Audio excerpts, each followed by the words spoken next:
ભાઈઓ, તમે જાણો છો કે આજે અમારું જે કાર્યક્રમ છે ડૉક્ટર બાબા સાહેબ આંબેડકરની 134મી જન્મ જયંતિનો, તે ફક્ત અમારો કાર્યક્રમ નથી, પણ આ કાર્યક્રમ અમે ખાસ કરીને અમારા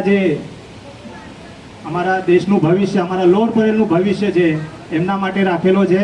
અને આજનું જે બધું સૂત્ર સંચાલન છે એ બધું આ બાળકો કરવાના છે. અને બાબા સાહેબ વિશે જે પણ કાંઈ બોલવાનું હશે આજના આ બાળકો જ બોલવાના છે, અમે કાંઈ બોલવાના નથી.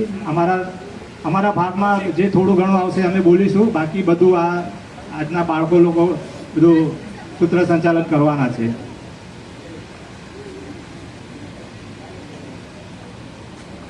તો હવે હું મંચ પરથી વિદાય લઈને અમારી આવનાર પેઢીને આ માઇક સોંપું છું. અને હું આશા કરું છું કે આ ભવિષ્યમાં આ નાના સ્ટેજ પર બોલે છે, પણ આગળ જઈને મોટા મોટા સ્ટેજ ઉપર બોલે. હા, પ્રથમ હું અમારા અર્નવ જીતેનભાઈ વાઘેલા તેમજ અમારા કનિષ મુકેશભાઈ સોલંકીને સ્ટેજ પર આમંત્રિત કરીશ કે તેઓ આજનું સૂત્ર સંચાલન સંભાળે.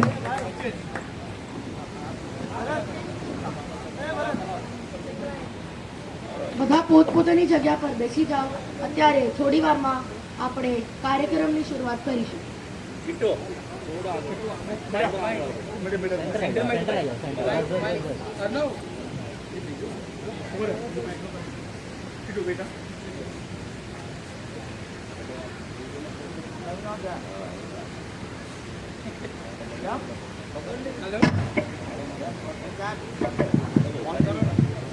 बैंक ऑफ बड़ौदा पूछ.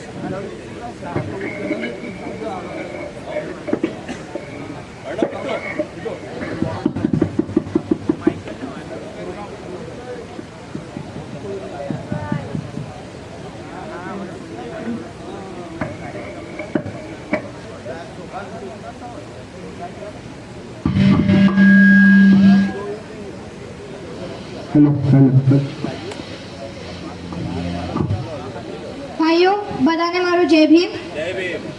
હવે મહેરબાની કરીને બધા લોકો પોતપોતાની જગ્યા પર બેસી જાઓ. થોડી જ વારમાં આપણે કાર્યક્રમની શરૂઆત કરીશું. હું અર્નવ જીતેન્દ્ર વાઘેલા. હું કનિષ મુકેશ સોલંકી. અમે આપ સર્વનો આજે અહીંયા લોર પરેલ ચરોતર રોકી સમાજ તરફથી હાર્દિક સ્વાગત કરીએ છીએ. જેવી રીતે આપ સર્વો જાણો છો કે આપણે આજે અહીંયા શા માટે આવ્યા છે. આજે આપણે ભેગા થયા છે કે આપણા સર્વોના મહાવિદ્વાન, માર્ગદાતા, મુક્તિદાતા, ભારતીય વિધાતા, शिल्पकार, करुणकार, धगधगता ज्वालामुखी, दम्मनायक, उद्धर्ग दीप सम, आधर सम, मानवीय हक्काचे केवारी, वंचितोना उद्भकार, नवकोटीचा राजा, घटनाकर, घटनापती, घटना सम्राट, बोधिसत्व, आधुनिक भारताचा जनक, दिग्विजय नेता, कोहिनूर हीरा, क्रांती सूर्य, प्रज्ञा सूर्य, समाज सूर्य, विश्वरत्न, विश्व विभूषण, आधुनिक भारताचा जनक, भारत रत्न, महामानव डॉक्टर बाबासाहेब आंबेडकरांचा विजय हो. આજે આપણા બાબા સાહેબના 134મી જયંતિના ઉજવણી કરવાની પહેલા આપણે જ્યોત પ્રગટ અને વંદનાનો કાર્યક્રમ શરૂ કરીએ. હું અહીંયા ઉપસ્થિત દરેક વડીલોને વિનંતી કરીશ કે તો મંચ પર આવીને બાબા